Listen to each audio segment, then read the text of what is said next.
Ahoj a vítaj pri tomto videu. Keďže sa pomaly blíži Oktoberfest a viem, že veľa ľudí zo Slovenska aj z Česka sa chystá do Mníchova, tak som sa rozhodla urobiť video práve na túto tému, kde vám zodpoviem tie najdôležitejšie otázky ohľadom Oktoberfestu, zazdieľam s vami nejaké insider tipy, na čo sa pripraviť, čo čakať a čomu sa vyhnúť. Keďže už 9 rokov žijem v Mníchove, tak mám naozaj bohaté skúsenosti s Oktoberfestom a je potrebné povedať, že je to festival, na ktorom sa naozaj dodržiavajú určité tradície, určité pravidlá, o ktorých ale veľa turistov nevie a ktoré sú nielenže vtipné, ale ak ich práve poznáte a viete o nich, tak vám to vie extrémne uľahčiť život na Oktoberfeste. Takisto vás určite zaujíma, koľko čo stojí, do akého stanu ísť, v aké časy najlepšie ísť na Oktoberfest, ako to vlastne celé prebieha a tak ďalej a tak ďalej.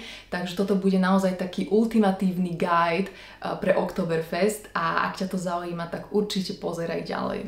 Takže v skratke, o čo ide a ako to prebieha. Oktoberfest, alebo aj tzv. Beerfest, pivový festival, je najväčší ľudový festival na svete a ako už názov hovorí, tak ide hlavne teda o konzum piva a treba povedať, že ten konzum piva je naozaj extrémny. Minulý rok bolo približne 7 miliónov ľudí na Oktoberfeste a skonzumovalo sa vyše 7 miliónov litrov piva. Fun fact, október začína v septembri a aj prevažná väčšina toho festivalu prebieha v septembri, aj keď sa to volá Oktoberfest a je to vlastne len a len z dôvodov lepšieho počasia v septembri. Ako Oktoberfest v skratke prebieha a začína sa vlastne v sobotu, ktorá pripadá tento rok na 21. septembra a začína sa to tým, že okolo nejakej 6. 7. ráno už tí najväčší nadšenci, tí najväčší fanúšici Oktoberfestu čakajú na otvorenie.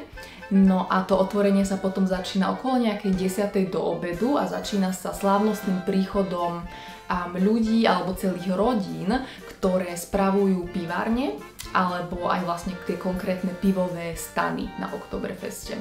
Títo pivári prichádzajú slávnostne na kočoch, v sprievode ľudí, všetci sú poobliekaní v krojoch a vlastne takto chodia na tých kočoch cez celé mesto, až prídu na tú Theresienwiese, kde sa koná Oktoberfest. No a keď sú už všetci takto zhromaždení na mieste konania, tak sa čaká na starostu Mníchova, ktorý príde niečo pred 12. a presne o 12.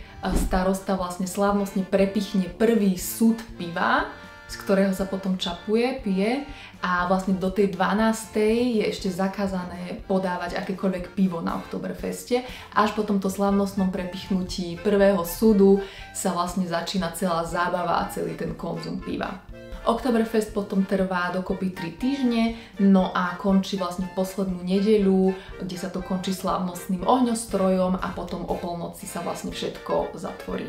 Tak teraz sa dostávame k tej zábavnejšej časti, kde som si pre vás spísala nejaké do's and don'ts, nejaké veci, ktoré sa určite patria robiť, ktoré sa očakávajú na Oktoberfeste a naopak čomu sa vyhnúť, čo určite nerobiť. Prvá vec, ktorá je vyslovene vítaná, je obliecť sa do kroja. Nie je to síce nejaké pravidlo, že to tak musí byť, ale zo skúsenosti viem, že naozaj 90-95% ľudí je oblečených v krojoch a ak ten kroj na sebe nemáte, tak sa naozaj necítite byť až tak súčasťou celej tej atmosféry a celého toho eventu. V tomto sa domáci naozaj vyžívajú a každý rok si dokupujú nejaké nové drahé kroje. To určite robiť nemusíte, ale takisto ak už si ten kroj kupujete, tak by to tiež nemalo byť niečo za 20-30 eur z nejakého turistického shopu. Takže možno niečo medzi tým. Treba sa ísť pozrieť do mesta, do nejakých normálnych obchodov alebo možno si pozrieť aj niečo na internete a myslím si, že aj za nejakú 100 sa určite viete obliecť na Oktoberfest.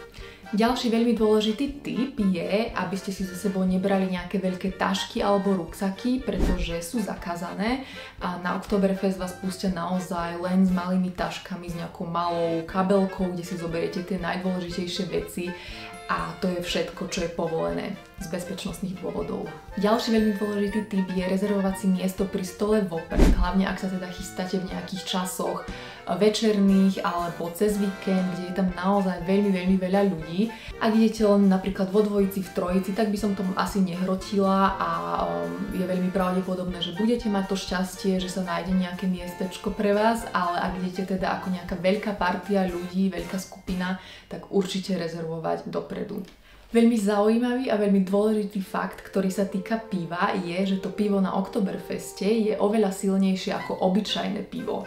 A toto veľa ľudí naozaj nevie a potom na to doplatí, takže odporúčala by som s tým pivom určite aj niečo jesť a nepiť na prázdny žalúdok. Ďalší fun fact ohľadom piva, ktorý aj mňa samú prekvapil na začiatku, je, že menšie pivo ako litrové pivo sa na Oktoberfeste nepodáva. A ten liter je naozaj taký štandard, ktorého sa držia a nič iné okrem toho sa nekoná. Čo sa týka nejakého nealka, tak určite si môžete dať aj nealko pivo, to sa podáva, ale také nejaké iné nealko nápoje ako nejaká cola, fanta a podobné, tak to tam taktiež nie je štandard. Je to naozaj pivový festival a má sa piť pivo. Ďalšie veľmi dôležité odporúčanie je mať vždy so sebou cash, pretože nie všetky pivové stany akceptujú platbu kreditnou kartou. V tomto je Nemecko naozaj pozadu, nielen čo sa týka Oktoberfestu, ale aj celkového života v Nemecku, takže určite majte vždy pri sebe aj dostatok cashu. Čo vás možno tiež zaujíma ohľadom peňazí je, či sa dáva Trinkgeld. Áno, dáva sa Trinkgeld a malo by to byť teda aspoň nejakých 10%. Ďalšia veľmi dôležitá otázka je, kedy sú najlepšie časy ísť na Oktoberfest. Ak sa chcete vyhnúť tým najväčším masám ľudí, tak by som určite odporúčala vyhnúť sa víkendom, vtedy je tam najviac turistov, takže ísť radšej v týždni a taktiež vyhnúť sa takým tým večerným časom, že o 7, o 8 večer a ísť napríklad o niečo skôr, možno nejaké skoré popoludne, o nejakej 2, 3, 4. Čo sa týka toho časového obdobia, tak tam by som odporúčala vyhnúť sa tomu prostrednému víkendu. Ten sa volá, že je to tzv. Taliansky víkend a je známy tým, že vlastne celé Taliansko alebo veľmi veľa Talianov prichádza na Oktoberfest a je to vlastne taký čas, kedy je to asi najviac prepchaté na tom Oktoberfeste, takže tomu by som sa vyhla. No a ten prvý deň, tá otváračka, to už musíte posúdiť sami. Je to na jednej strane extrémny chaos a masy ľudí, ale na druhej strane samozrejme aj zážitok vidieť tie oficiálne ceremonie a ten oficiálny začiatok toho celého.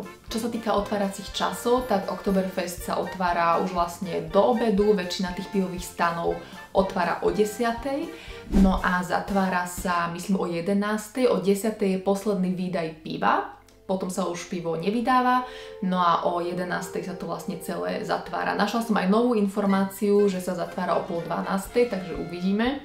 A každopádne pred polnocou sa zatvára a potom sa konajú ešte tzv.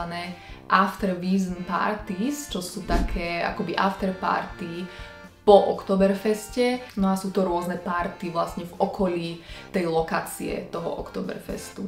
Veľmi dobrá otázka, ktorá mi prišla, je, že či sú všetky stany rovnaké a či je to jedno, do ktorého stanu človek pôjde.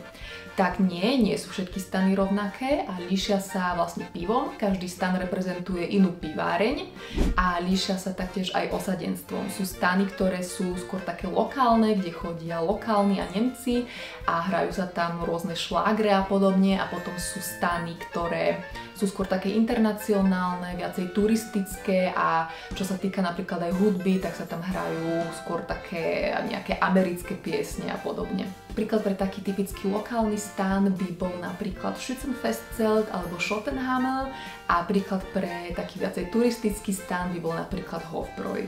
Tak, dostávame sa teraz pomaly ku cenám, koľko stojí pivo.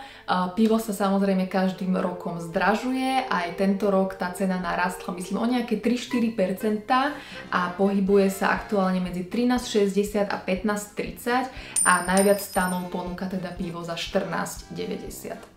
Čo sa týka jedla, tak závisí naozaj od toho, čo si objednáte, ale také typické jedlá sú napríklad kura, ktoré tam kúpite za nejakých 15-20 eur a typické je napríklad aj koleno, ktoré je drahšie, stojí nejakých 25 eur. Takže ak sa chcete najesť plus dať si nejaké 1-litrové pivo, tak určite treba rátať s nejakými 40 eurami cca na osobu. Ďalším dôležitým bodom je doprava. Ku mnichovskej MHDčke patrí metro, potom také tie nadzemné vlaky, autobus a tram. No a lístky si viete kúpiť buď osobne v automatoch, napríklad na každej metrozastávke, alebo si ich viete objednať aj online v aplikácii MV Go, takže určite odporúčam stiahnuť. Čo sa týka cien tých lístkov na dopravu, tak denný lístok myslím stojí niečo cez 9 eur a týždenný lístok stojí niečo cez 21 eur. Medzi tým bohužiaľ nič nie je, takže asi v závislosti od toho, koľko veľa potrebujete cestovať, ako ďaleko od Theresienwiese bývate, tak by som skúpila potom buď ten týždňový lístok, alebo ak teda neplánujete veľa cestovať, tak sa dajú kúpiť aj také jednorazové lístky. Odporúčam naozaj stiahnuť si tú aplikáciu MV Go, kde si viete kúpiť lístky a kde si taktiež viete pozrieť, ako sa dostať odkiaľ kam. No a čo sa týka ešte nejakých neskorších hodín, od nejakej 2., 3. metro už nepremáva, takže tam sa musíte potom spoľahnúť už len na taxíky, alebo taktiež odporúčam stiahnuť si Uber a to funguje v Mníchove tiež veľmi super. Tak, to by bolo pre toto video všetko. Snažila som sa zhrnúť naozaj tie najdôležitejšie témy a tipy. Dúfam teda, že ti to nejakým spôsobom pomohlo a že sa budeš vedieť čo najlepšie pripraviť na Oktoberfest. Ak sa chystáš teda osobne na Oktoberfest, tak ti želám príjemnú zábavu. A ak ešte máš náhodou nejaké otázky, tak mi určite daj vedieť do komentára. Ja ti ďakujem za sledovanie, budem veľmi rada, ak mi dáš like a odber. A určite chystám ešte ďalšie video na tému Oktoberfest, kde by som vám chcela dať nejaké tipy, čo sa oplatí vidieť a robiť v Mníchove, ak tu človek príde na pár dní, ako napríklad práve na ten Oktoberfest. Takže ak ťa to zaujíma, tak daj určite odber a vidíme sa čoskoro pri ďalšom videu. Pa, pa!